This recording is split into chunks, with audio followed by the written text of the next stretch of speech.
रमेश एक बहुत ही गरीब और मेहनती इंसान था। उसके पास अपनी जमीन नहीं थी, इसलिए वह दूसरों के खेतों में मजदूरी करके अपना घर परिवार चलाता था। रमेश के घर में दो छोटे बच्चे और उसकी पत्नी कमला रहती थी। कमला बहुत ही समझदार और अच्छी विचारों वाली औरत थी। वह कम पैसों में भी अच्छे से घर चला लेती थी और थोड़े पैसे बचाकर अपने बच्चों को स्कूल भी भेजती थी। वह नहीं चाहती थी कि उसके बच्चे भी किसी और के खेत में जीवन भर काम करते रहें। उसे अच्छे से पता था कि पढ़ाई कितनी जरूरी होती है। इसी तरह वे अपनी जिंदगी बिता रहे थे। रमेश के बच्चों ने स्कूल में कुछ दोस्त बना लिए थे और वे उनके घर आते जाते रहते थे। एक दिन रमेश के बच्चे अपने दोस्त के घर गए, जिसके पिता काफी धनी आदमी थे और उनके घर लगभग सारी सुख सुविधा की चीजें मौजूद थी।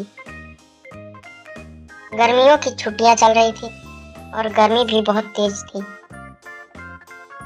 दोनों बच्चे जब वहां पहुंचे तो उनके दोस्त ने उन्हें सोफे पर बिठाया और फ्रिज से आइसक्रीम लेकर आया। सबने आइसक्रीम लिया और टीवी देखने लगे। रमेश के बच्चों ने पहले कभी टीवी नहीं देखी थी। अरे देख छोटे, ये क्या है? अरे हाँ बड़े, ये कितना बढ़िया है। के घर में तो बर्फ जमाने की मशीन भी है।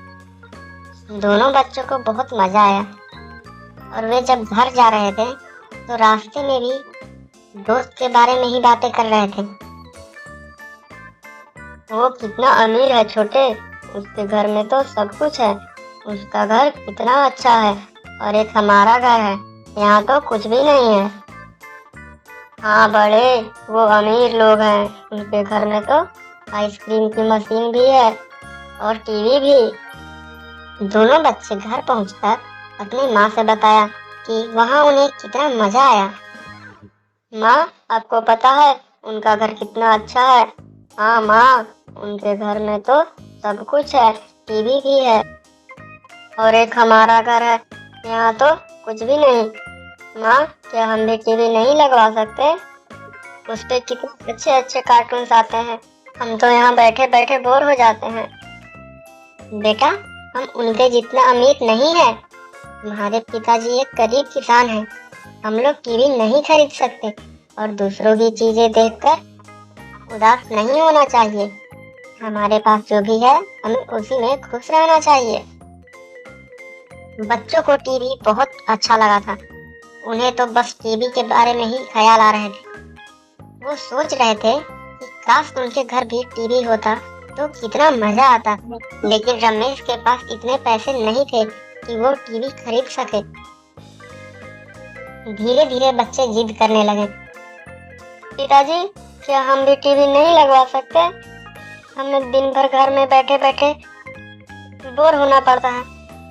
रमेश अपनी पत्नी से कहता है, कमला, हम तो बड़े हैं, हम समझ सकते हैं कि हम टीवी नहीं खरीद सकते, लेकिन वो दोनों तो अभी बच्चे हैं और उनका मन दूसरों की चीजें देखकर ललचाना स्वाभाविक है।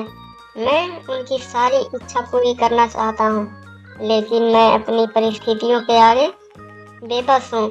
टीवी मेरी बस की बात नहीं है। आप चिंता ना करो, वे तो बच्चे हैं और कुछ दिनों में उनका स्कूल खुल जाएगा। फिर वो सब कुछ भूल जाएंगे और जिद छोड़ देंगे और यदि भगवान ने चाहा तो सब कुछ ठीक हो जाएगा और हमारे पास भी सब कुछ होगा। कमला अपने बच्चों और पति को समझा दिया करती थी। रमेश जिसके खेतों में काम करता था वो बहुत ही पैसे वाला आदमी था, लेकिन वो किसी की भी मदद नहीं करता था। उसकी पत्नी और बच्चे उसे छोड़कर चले गए थे, इसलिए लाखों रुपयों का वो इकलौता मालिक था और अकेला ही रहता था। एक बार रमेश उससे कुछ पैसे उधार मांगने गया तो उसने साफ मना कर दिया। अपने काम के पैसे लो और काम करो, मुझसे पैसे वैसे उधार मांगने मत आओ। एक दिन रमेश और उसकी पत्नी बाजार जा रहे थे। रास्ते में उन्होंने देखा कि एक आदमी बेहोश पड़ा है और उसके सर से बहुत खून निकल रहा है। वहाँ आसपास मदद के लिए कोई नहीं था। रमेश उसके पास गया तो उसने देखा कि वो आदमी तो उसके मालिक है। हे भगवान, ये तो मेरे मालिक हैं। लगता है इन्हें किसी गाड़ी ने टक्कर मार दी। इतना खून निकल रहा है। अगर इन्हें जल्दी से हॉस्पिटल नहीं ले गया तो इनका बचना मुश्किल हो जाएगा। कमला भी अच्छी स्वभाव की थी। दोनों ने एक टैक्सी ली और उन्हें अस्पताल ले गए। अस्पताल में डॉक्टर ने उनका इलाज किया और रमेश से बोला, अस्पताल आने में यदि थोड़ी सी और देर हो जाती तो इनका बचना नामुमकिन था। अब ये खतरे से बाहर हैं। थोड़ी देर में इन्हें होश भी आ जाएगा।